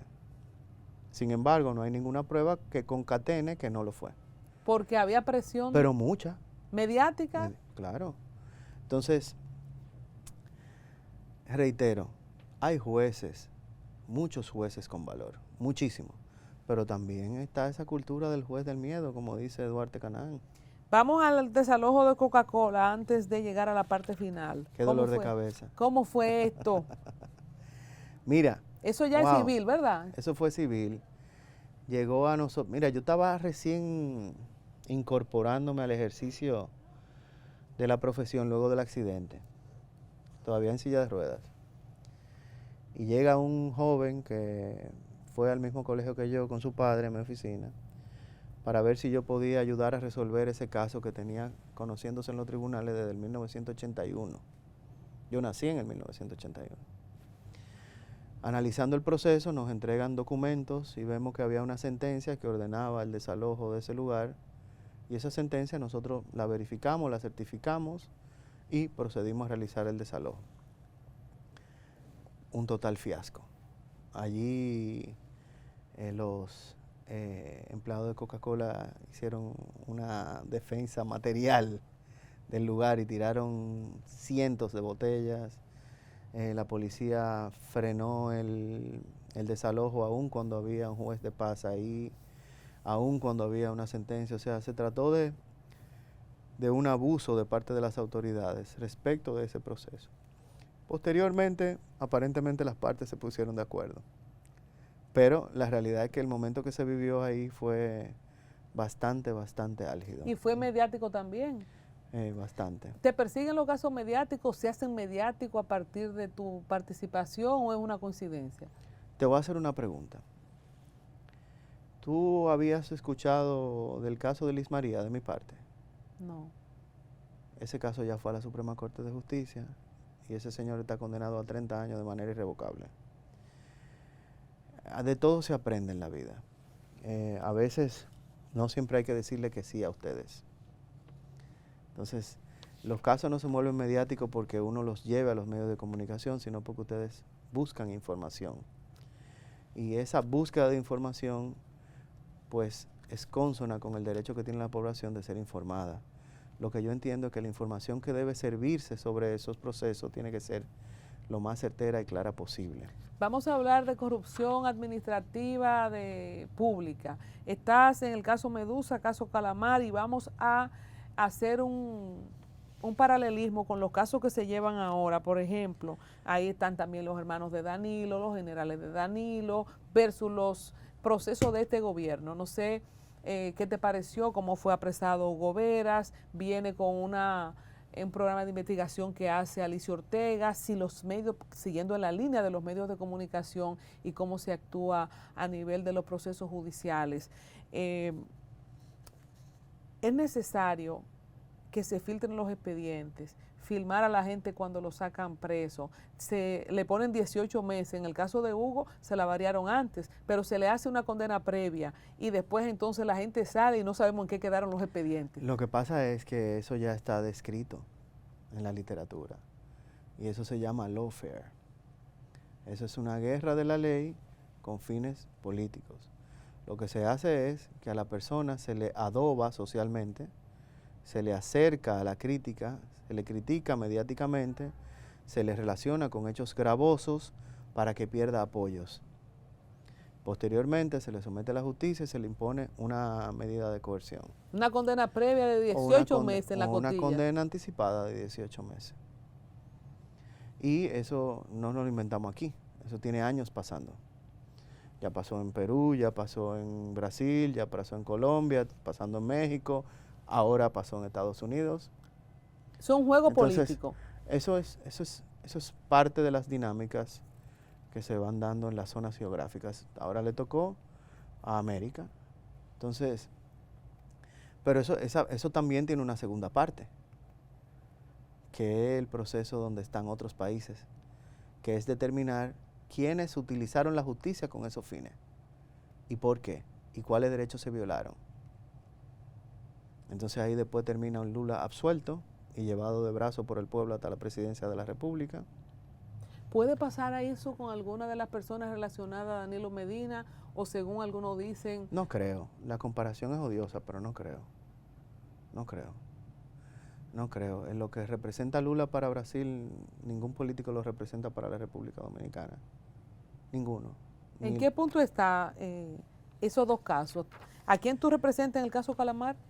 Es que esos nombres no me gustan.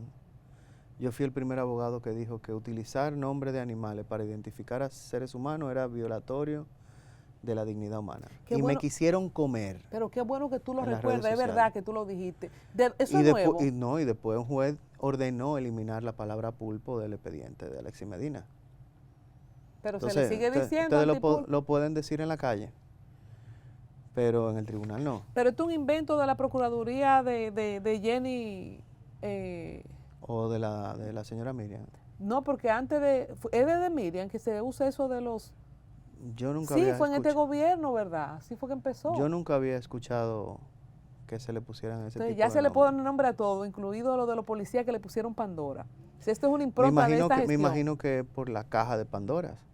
Pero el que le puso el nombre debe saber que cuando se abrió esa caja en la mitología griega, se desataron los demonios. Entonces habría que ver si ya se desataron los demonios o se van a desatar en el futuro.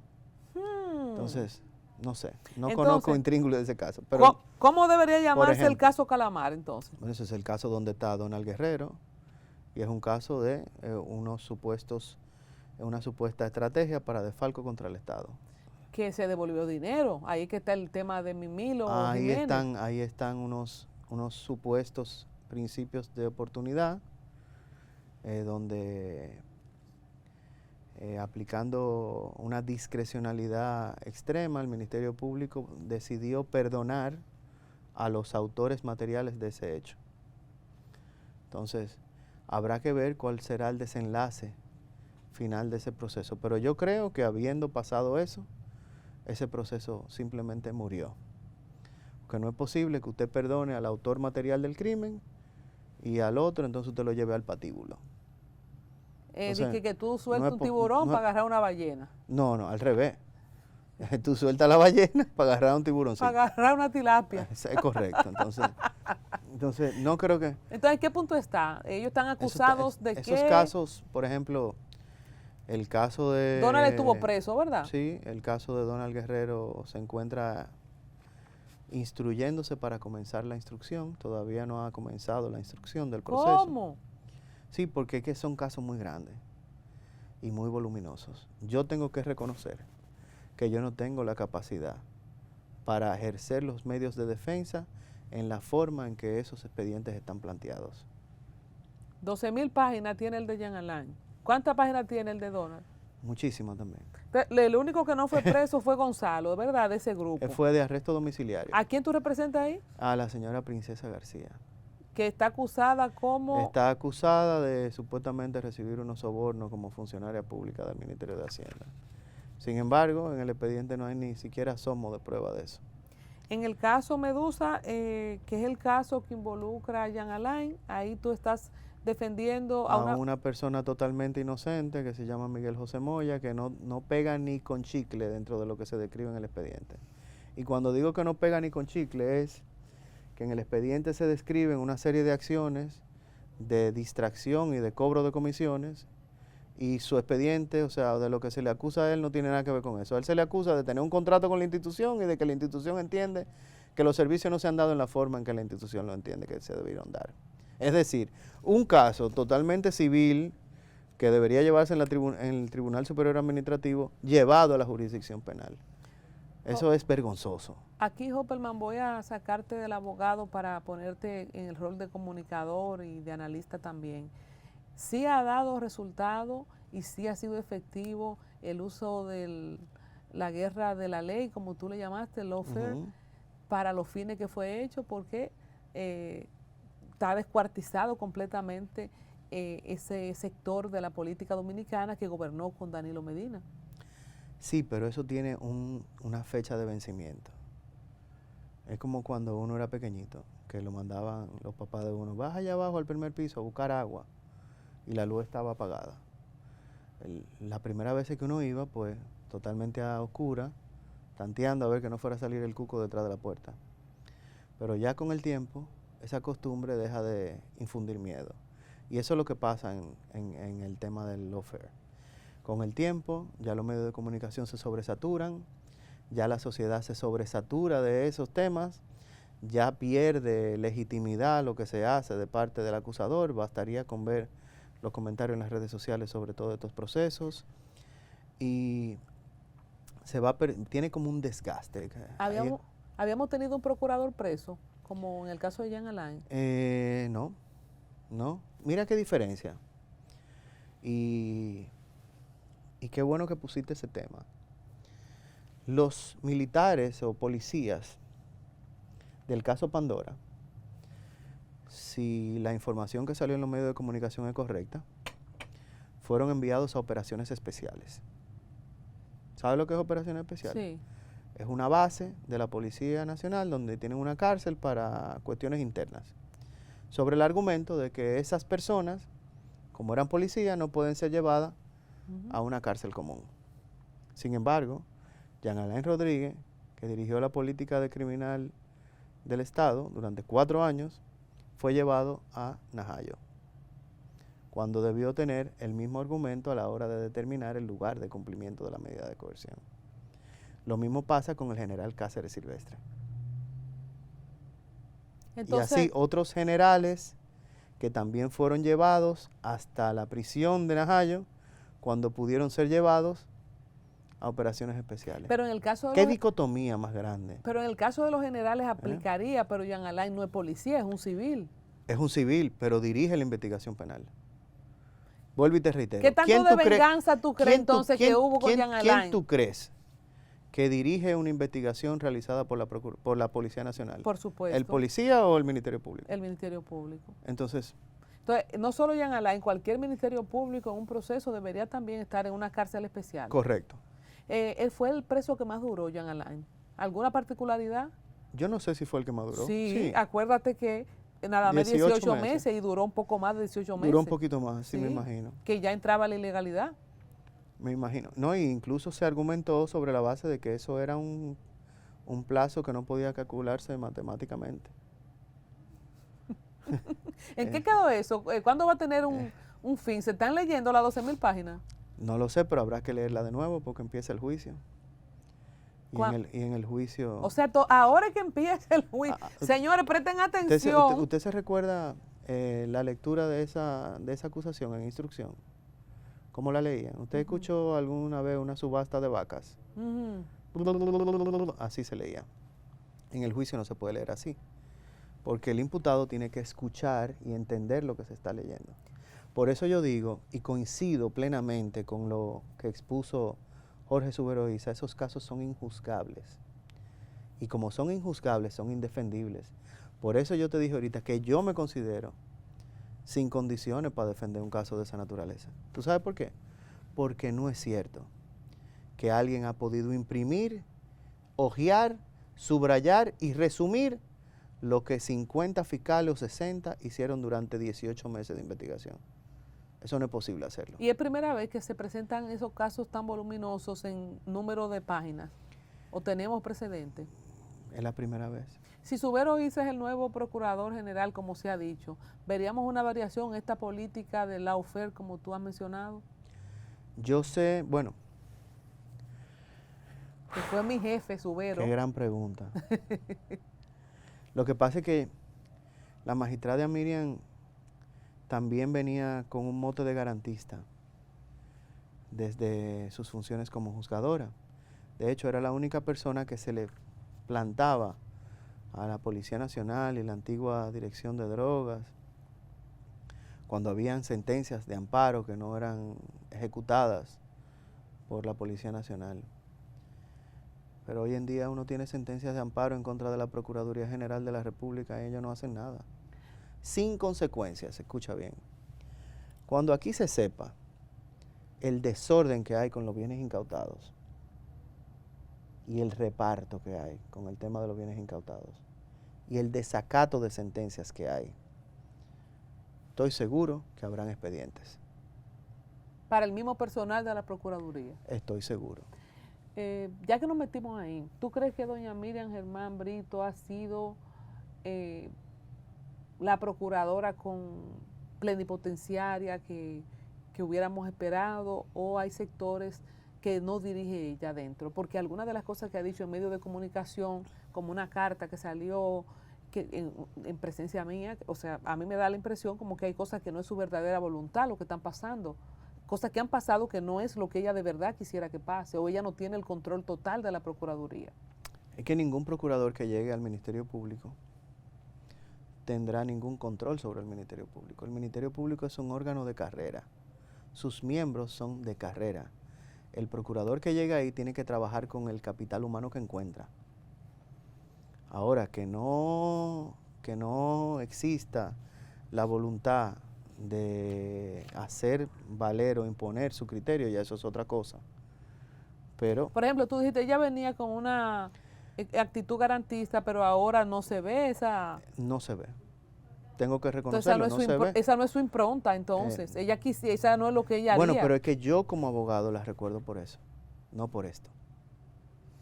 Basado en lo que has dicho, hay más corrupción en Procuraduría ahora que en el gobierno anterior, cuando dices que hay unos temas ahí de bienes incautados. Eso es siempre lo que es. Siempre lo han habido. Lo que pasa es que yo espero cosas distintas ahora. ¿Verdad? Entonces, es como yo discutía con un amigo que es del PRM. Decía, no sientas que yo le exijo más a ustedes. Confírmalo. Porque yo debo esperar más de quien me juró y prometió que lo iba a hacer correctamente. Ya que hablas del PRM, ¿qué te ha parecido el caso Intrant, el caso de Hugo Veras, de Jochi Gómez? Mira, yo de ese caso no puedo decirte absolutamente nada, por una razón muy simple. El hijo de uno de esos imputados es amiguito de mi hijo en el colegio. Entonces ya yo tengo un conflicto de interés y no puedo decir nada de eso. Pero bueno, le deseo mucha suerte, pero salgámonos que Dios lo del acompañe caso. y ojalá que no sea víctima de abuso de sus derechos fundamentales. Aparentemente no le fue tan mal en la prisión, porque ha salido bastante normal y todo ha estado muy bien. Otros no tuvieron esa misma suerte. O quizá está en shock todavía. Pero ¿tú crees que es recuperable? Y vamos a quitarle el nombre de Hugo Veras. El impacto de juicio anticipado mediáticamente para recuperar su honor, para decir de lo que pasaron en procesos anteriores y lo que le pasó al propio Hugo Veras, que es una figura también pública.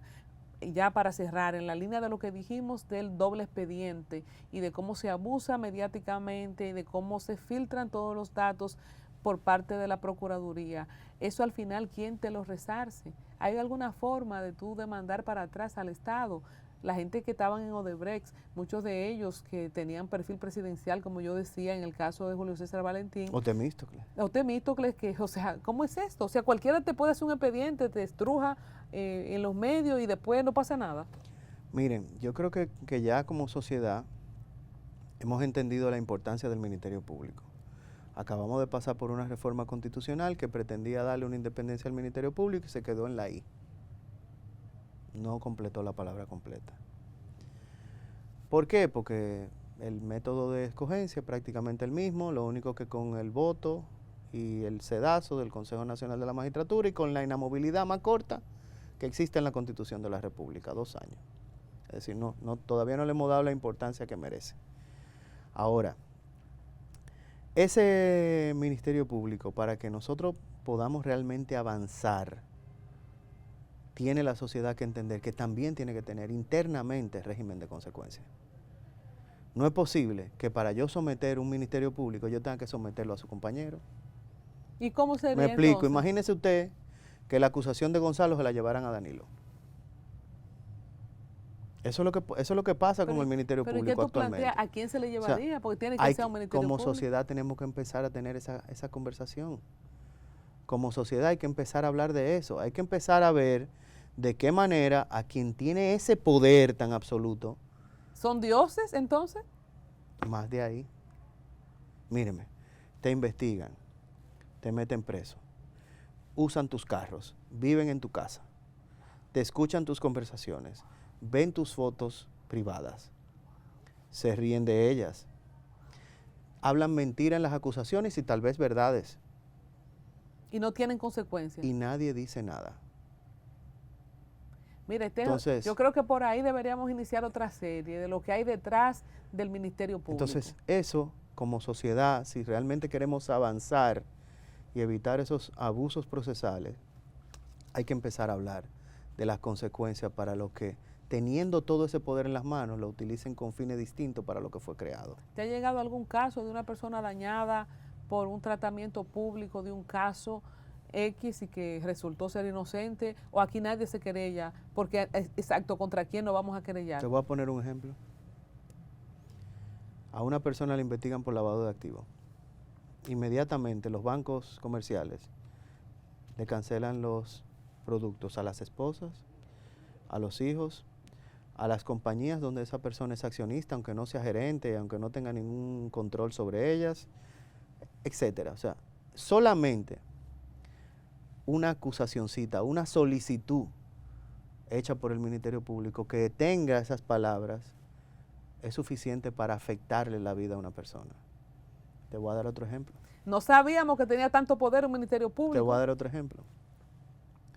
Hay un imputado o un simple imputado, para llamarle como le hablan en el origen del Código Procesal que tenemos, que aquí esa figura no existe. No ha sido acusado ni ha sido sometido a medida de coerción, pero va a cumplir 4 años esperando que lo sometan, con sus bienes frisados, incautados, con inmovilizaciones bancarias, con los medios de comunicación a cada rato le prenden el horno a 600 grados Fahrenheit. El otro día hablamos de la noticia de que Maxi Montilla le habían frisado sus bienes por más de 24 millones de dólares o 24.000. Ahora ni recuerdo el monto. ¿Te refieres a eso? ¿Por qué si hace 24 meses que Maxi Montilla... No, 24 meses no, 48 meses. 48 meses todo lo tiene frisado, porque eso sale de nuevo la semana pasada en los medios de comunicación. No lo sé. Lo que sí pero no sé, hay nada nuevo con Maxi Montilla. No lo sé, pero lo que sí sé es que en un Estado social, democrático y de derechos, eso no debe ocurrir. Y el Tribunal Constitucional debe pronunciarse sobre esto. No es posible que a una persona se le afecten los derechos fundamentales y no tenga límite el tiempo de investigación. ¿Puede terminar una persona de manera trágica con unos procesos tan dilatados y su vida entera frisada? ¿De quién sería la responsabilidad? ¿O esto es una especie de acorralamiento para estrangular a la persona o que la persona se estrangule él mismo? Mira, eso sí es lamentable. Parece ser que la posibilidad de que eso ocurra, si no es que ya ocurrió,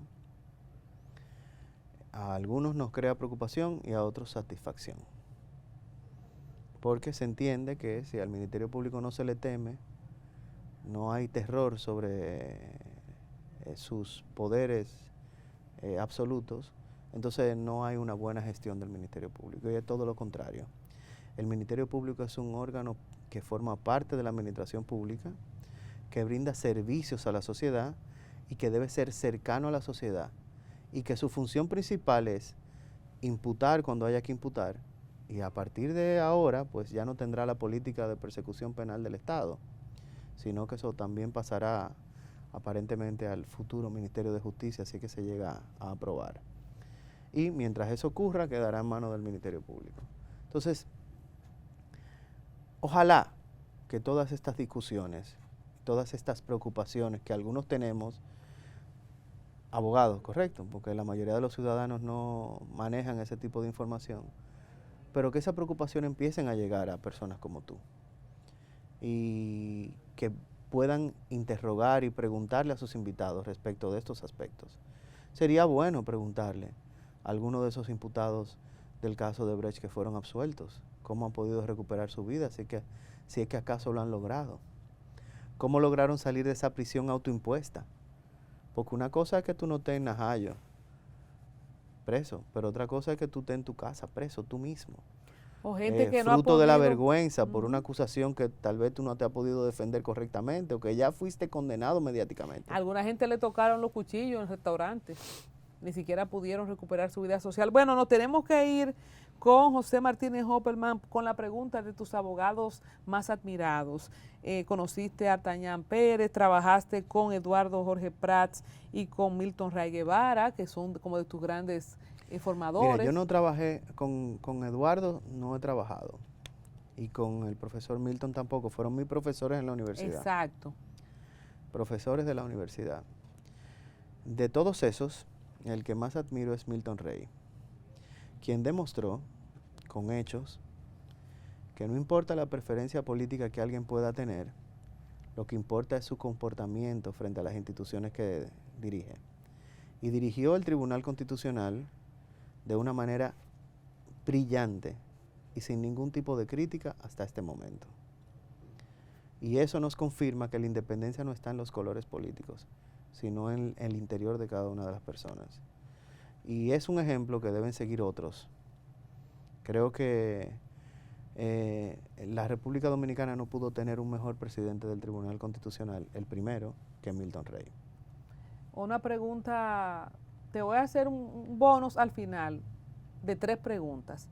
¿Te afecta de manera personal tu vida de abogado a nivel emocional, por ejemplo, ver casos y imágenes como la que hablábamos de Emily Peguero, o tú puedes ponerte la ropa del abogado y después te la quitas y sigues tu vida personal? Mira, yo creo que el que diga que no es un mentiroso. No es cierto que todos los casos causen esos efectos. No es cierto que todas las situaciones causen esos efectos, pero hay algunos casos que sí. Hay algunos casos que terminan influyendo en el estado de ánimo de uno. ¿Has tenido que ir, qué sé no yo, a tu iglesia, donde tu psicóloga? Estoy mal, vi una cosa que me afectó. ¿En esa línea te has sentido en peligro tu vida por manejar o defender o acusar en algunos casos? Dicen los especialistas que si alguien recibe una amenaza nunca debe decirlo.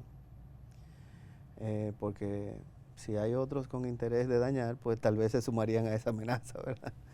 La realidad es que eso es parte de la dinámica del día a día, del trabajo del abogado. El abogado que no esté dispuesto a sufrir esos embates sabrá que no representará grandes intereses. ¿Tienes aspiraciones políticas? ¿Te sientes vinculado a algún partido?